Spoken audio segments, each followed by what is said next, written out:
You're listening to HowStreet.com radio, available online at TalkDigitalNetwork.com. Welcome to HowStreet.com radio, the online source for market opinions. Here is Jim Goddard. My guest is market historian Bob Hoye. He's the chief investment strategist for chartsandmarkets.com. He's speaking to us from Vancouver. Welcome back to the show, Bob. Yeah, Jim, good to be with you, and I always enjoy our get-together on Friday mornings here. And today's Vancouver weather, very foggy, very wet. Oh, it's at where I am, it's blowing a southeaster with rain and gusts, and it's just, I went out I just opened the door just to check things outside, and the rain was going past my face like you wouldn't believe. So and it's an ugly day in Vancouver. Yeah, now Tofino on Vancouver Island, which faces the Pacific, where there's great surfing, except this time of year I think the waves are a little too big, too rough. And maybe. They're expecting 150 millimeters of rain. Ooh. Yeah. It's something like that, 6 inches. 6 inches of rain. A deluge. Oh, my God, yeah. And some of those places along the coast, it's per hour, not just in total, per hour. Well, when they start giving snowfall or rain in millimeters, my mind just goes blank. It doesn't mean anything. Well, just remember, a meter's about a yard, so... but it's still... my mind, I think also it deliberately turns off. It's all an example of creeping meatballism. So, well, I knew when they went with the gasoline going from a gallon to a liter, they can put more tax on it, and it doesn't seem bad. But I said, do it times 4, and then you go, holy crap, that's $10 a gallon gasoline. Oh yeah, yeah. Well, anyway, something that's really caught my eye today is the precious metals really taking it on the chin. Gold, at the time of our conversation, has lost $500 an ounce. Yeah, we wrote in yesterday's piece that silver particularly and gold was straight up. I mean, you know what I mean. And that is unsustainable. It's just that you really can't tell which week it's going to get corrected in, and we were just right on it. So now it's taken a hit. Now, what I think here is that in times of a great boom, which we have been in, let's call it the everything bubble, in the past on great speculations, silver can be a leading instrument where if it suddenly breaks, it can be saying, hey, maybe the boom is over.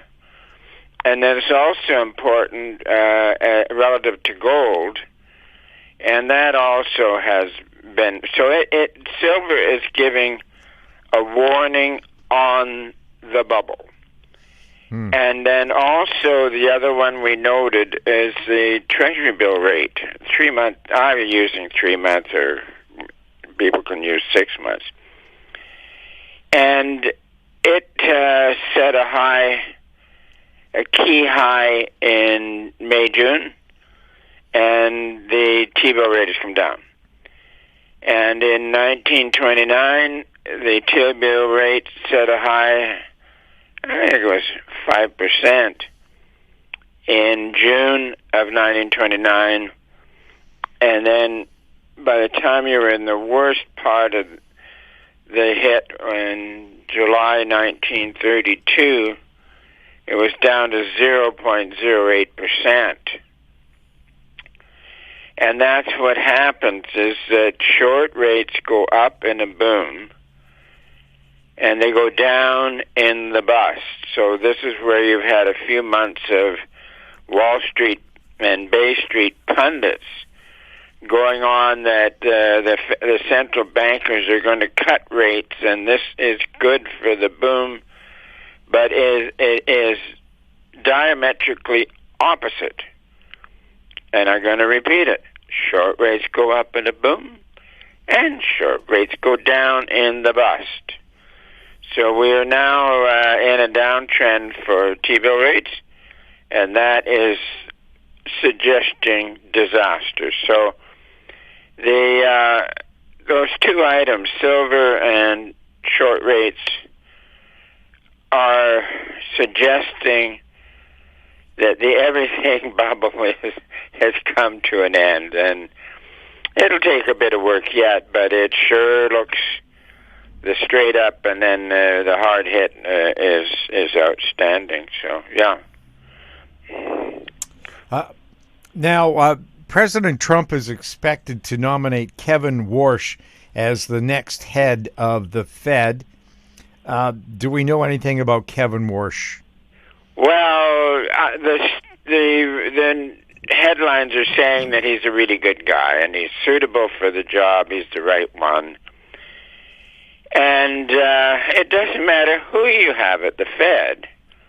Because you take the history of the Federal Reserve, it was incorporated at Christmas 2013, and the people behind it were, major bankers and whatnot, policy people, and they described the Federal Reserve as would be the lender of last resort. You're in a credit crisis, and it's getting bad, therefore the Fed will come in and lend money to the street, and therefore there won't be any recessions. They knew that a credit crisis led to a recession.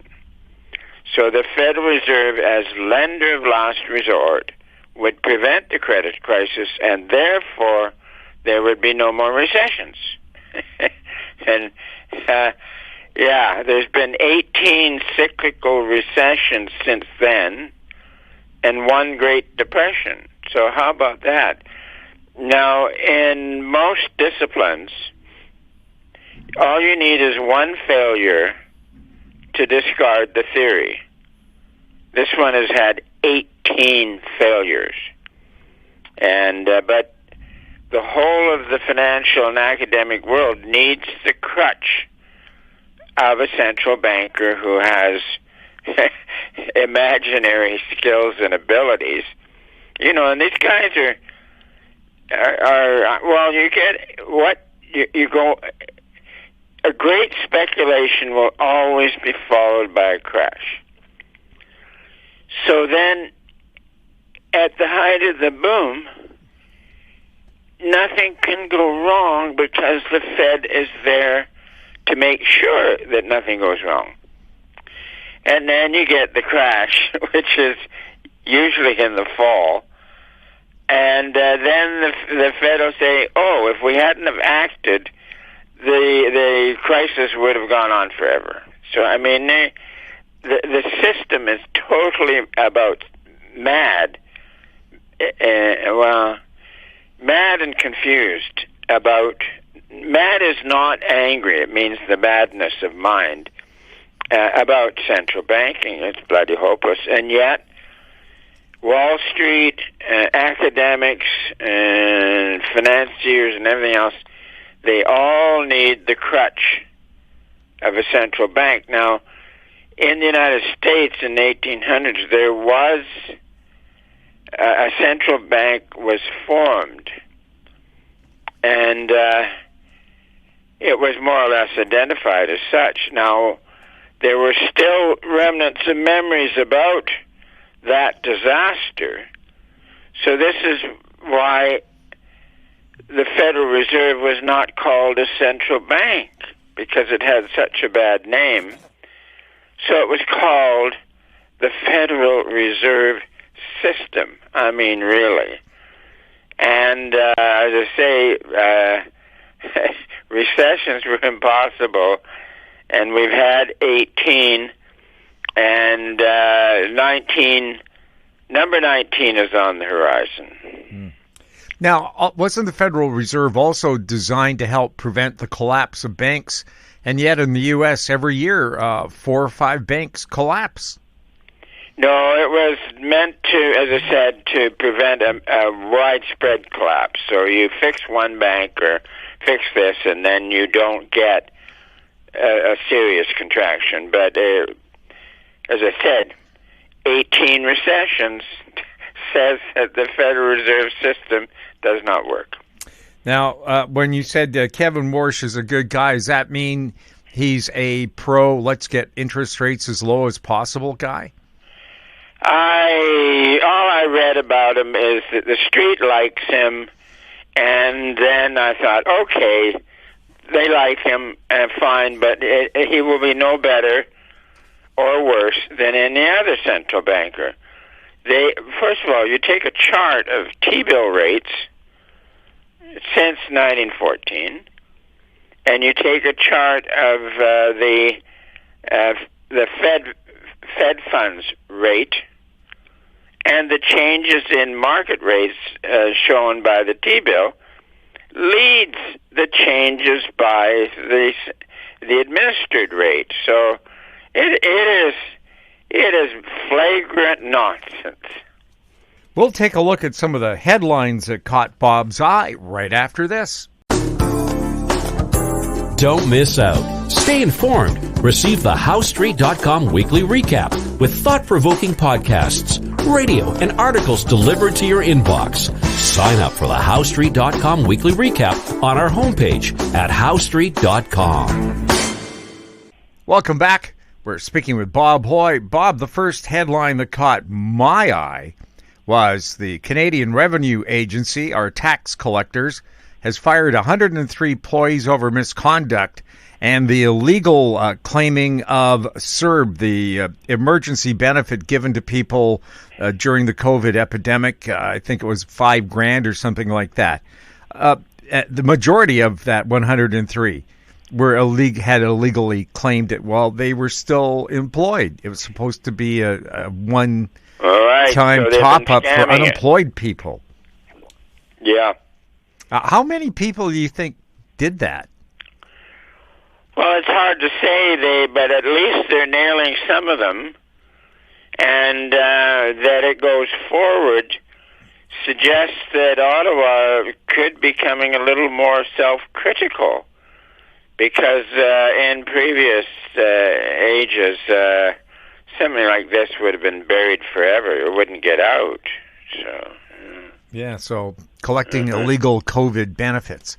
Yeah. Now, a headline from CNN Business: the Fed admits it can't fix an economic problem it helped create. What was the problem, and why can't it fix it? Well, the problem is a bust. A recession or a potential recession. So that was a remarkably honest headline that when I saw it, it just jumped out at me. So we had to put it in our list of headlines. And we've covered it. Yep.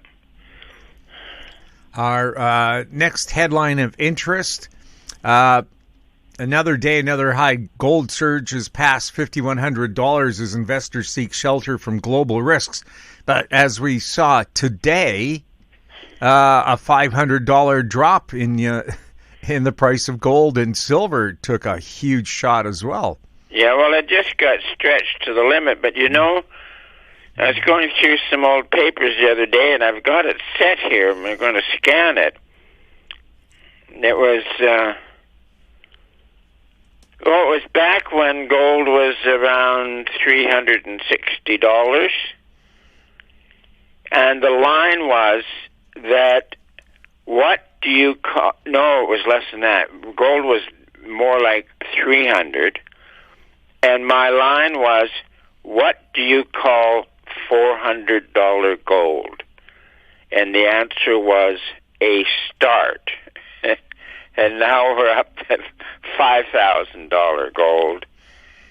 And it is a dispassion. Well, it's actually a measure of the folly of government-run economies and government-run central banks, and you've had 125 years approximately of what I've called tyrannical century, whereby governments expand, they conduct wars against other countries and effectively are conducting a war against its own citizens, because it taxes them to the limit, and then it robs them of the rest of their money through inflation, debasement, and then eventually the public gets wise to it, which is happening now, and throws it off. But the key to this, Jim,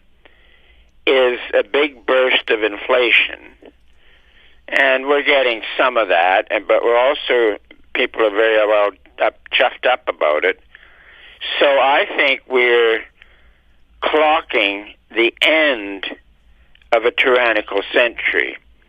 The previous one ran from 1500 to the early 1600s, and it's best reviewed in England because in the late 1500s, Germany was ravished by the 40 Years' War, and others have called it the 80 Years' War. But anyways, England was able to conduct a reform movement that began in the 1620s, and then it was made even more formal with the 1688 Glorious Revolution. And that is just where ordinary folks, from workers in the fields or factories or anywhere, said enough and moved to against authoritarian government. Now that was headed up by King James, and he was upset about something, so he threatened to bring Catholic French troops over to impose his will. And that's what really prompted the political tide against him. And to his credit, he noticed it, and his advisors noticed it. So he then saw, as I read it, he sought solace in authoritarian France. So if anybody's interested in it, the Wikipedia write-up on the Glorious Revolution is really quite good. They've got a good handle on it. So we are heading into another glorious revolution. Revolution is a hard word. I would call it a glorious reformation. Revolution implies nasty things like the Russian Revolution or the French Revolution, and those were nasty as the state, as statists imposed their will, whereas a reformation is the opposite, where the public throws the statists out. I like it. Now, Gerald Celente from the Trends Journal, who we had on our show This Week in Money last week or the week before, said the election of a socialist mayor in New York is a wake-up call for American capitalism, because he said young people have given up hope of ever owning a home. Yep. Their jobs are, you get a 1 or 2% pay raise a year, so there's no hope of getting ahead of inflation. So his promises of keeping rents under, at a cap, free transit, free daycare, he said very attractive. Oh, yeah, compelling. But it's impossible. The finances of New York City are effectively controlled by the capital in Albany, the state capital in Albany. So, no, he is an idiot, and that's the way it is. Headline from FX leaders: China's silver rush, antis as they're called, line up in Shenzhen as retail buyers swamp refiners and banks trying to get as much silver as they can. Oh, yeah, this really, this is the retail trade lining up to buy, and that's definitely a sign of an important top. Yeah. Yes. Now, apparently at Walmart, you could get gold, but I've never seen any, and apparently it's because it's always sold out. You could buy it by the gram. Yeah, I don't know. Mm-hmm. Now, from Zero Hedge, heavily shorted USA rare earth to soar after U.S. government takes 10% stake. Yeah. USA rare earth. Yeah, I think the mania or the rare earth story has become a mania, and then if government is going into it, that confirms that it's a mania. Now, the U.S. government also took a stake in Intel. Somebody said to me, does that mean that Donald Trump's turning communist? Because he's now having government money put into commercial ventures? Yeah, no, this is not good stuff. No. The government shouldn't be so-called investing in things. Well, in Japan, the government's the biggest stockholder now. Yeah, I didn't know that. That is an interesting one. Yeah. Okay, another headline that caught your eye. Climate Depot reports polar colding. Antarctica sees its coldest October in 44 years. Yeah. Now that's their summer. And it clocks the coldest number in 44 years. And the global warmers have been distorting numbers. And it's pathetic that they're having to do that. Oh, my screen's just gone black. Anyways, it's sad that they have to do that, but it is a promotion. You do as I say, and I take your money in order to tell you what to do. It is, and I think the climate scam has been on for 30 years. And they've got, I saw one recently with Al Gore that, in his mind it is still a threat, but some of these pundits in the climate, it doesn't matter what it is, warming or cooling or rain or drought, it's your fault. And that reminds me of in the 1500s in Northern Europe, the climate was cooling, something awful. And the poor harvests, and not only poor harvests for people, but also the quality of the grass in the fields was much diminished. So the cattle and sheep and all that, pigs and stuff, that really weren't doing well either. So it was hard times in a cooling trend with increasing precipitation. And then the magistrates, i.e. The authority in each community, had to have a culprit. And it was witches. It was witches causing the bad weather, and thousands of witches were executed. I'm telling you now, who knows, 2,000 or 3,000 witches were executed because they were affecting the weather. Now, the pitch about bad weather being the cause is not just witches, but it's you and me, our wives, and our children. So it's very democratic now. It's from adults to teenagers to infants are now causing the bad weather that in the 1500s was only caused by witches. So, as I say, modern times, very democratic. Well, I just watched the documentary about witches, and Germany alone burned at the stake between 40 and 60,000 people. And men were included as well, not just women.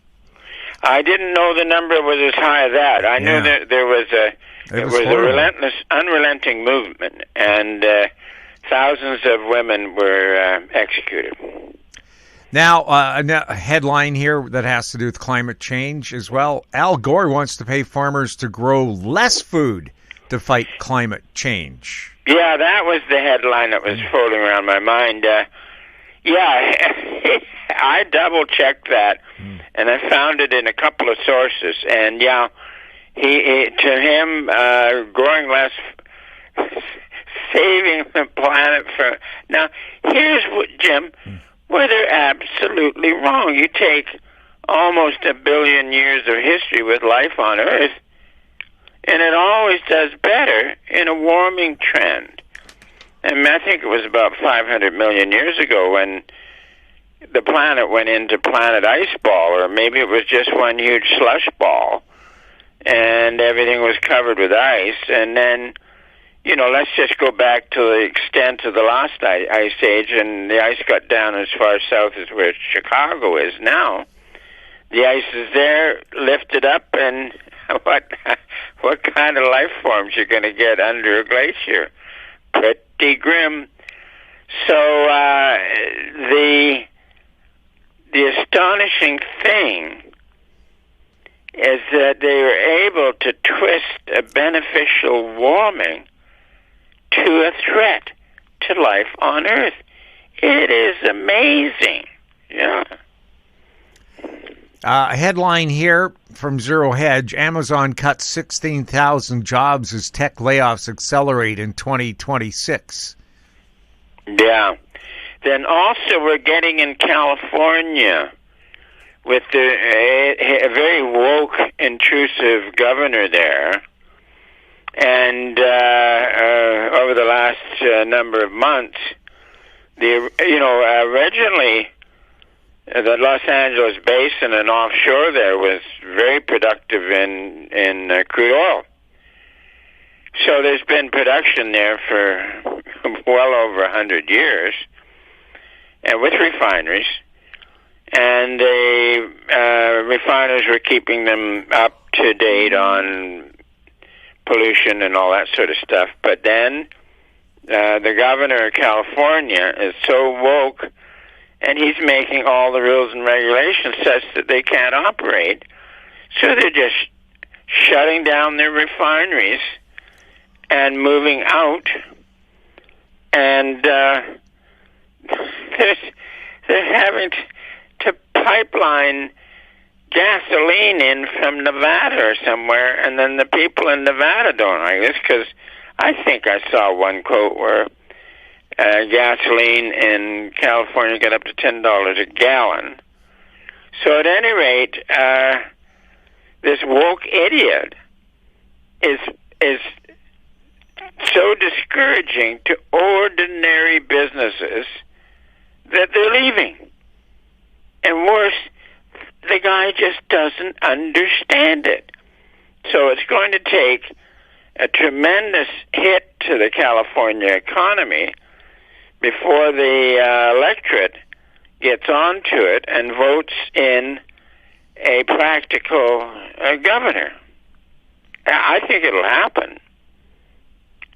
And a shocking headline that just came in from CTV News here is Canadian actress Catherine O'Hara has died at the age of 71. She starred in Best in Show lately in Schitt's Creek and on SCTV, a favorite of a lot of us comedy fans back in the 80s.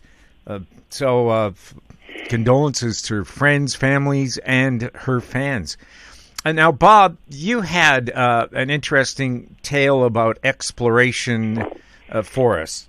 Yeah, this was way back. There was a very good copper mine discovered and put into production called Craigmont up near Merritt. And it was actually a very easy drive from Merritt. It was up a hill, but was just a kind of gentle, fairly down in, and all the surface was all dirt and shrubs and sagebrush and all that kind of stuff, so nothing too serious. But anyways, Franklin was the guy I ended up working for quite a few summers in the field. And then his friend, he was Renshaw. And they had a liking for a lot of beer. So anyways, so one time and also the hill was steep enough that there really were tight turns on it. And so they were kind of racing to the beer parlor at Merritt, and Renshaw rolled his car. It went off the road, and it rolled down the gentle slope. and came onto its wheels. He had to turn the car around, but it really wasn't damaged, or he wasn't hurt. And then the other story, and this is the one that's critical, Neil McDermott was the promoter guy who was raising the money for the company, and they just had to keep it going, and he even mortgaged his house to put money in to keep the thing going.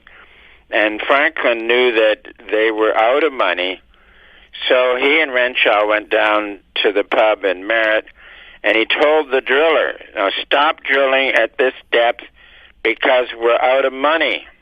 Okay. So they come up, maybe 11:30, midnight, and they get to the job, and the driller is still drilling. And Franklin gets out of his car and says, what the hell's going on? And the driller says, come look at the core box. Now, in those, you take diamond drill core, lay it out in the box, and you look at it. In this case, it was feet and feet and feet of peacock ore. It's a special, very high-grade bornite, high-grade ore of mineral containing copper.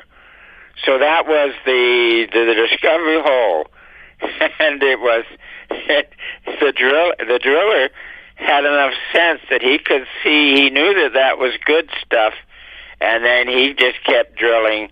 And then when Franklin and Renshaw got up there, that was, you can just imagine the excitement of pulling a long hole of very high-grade copper mineral. Wow. Anyways, that's the story. Bob, always fun chatting with you. Yeah, Jim, and let's look forward to next week. My guest has been market historian Bob Hoye. He's the chief investment strategist for chartsandmarkets.com. If you have any questions for Bob, you can send them to info@housestreet.com, and Bob will answer that question for you. Our YouTube channel is Talk Digital Network. Find us on X @HouseStreet. We're also on Facebook. I'm Jim Goddard. Thank you for listening. Comments made on HoweStreet.com radio are an expression of opinion only and should not be construed in any matter whatsoever as recommendations to buy or sell any financial instrument at any time. Available online at TalkDigitalNetwork.com. HoweStreet.com radio is a production of House Street Media Incorporated.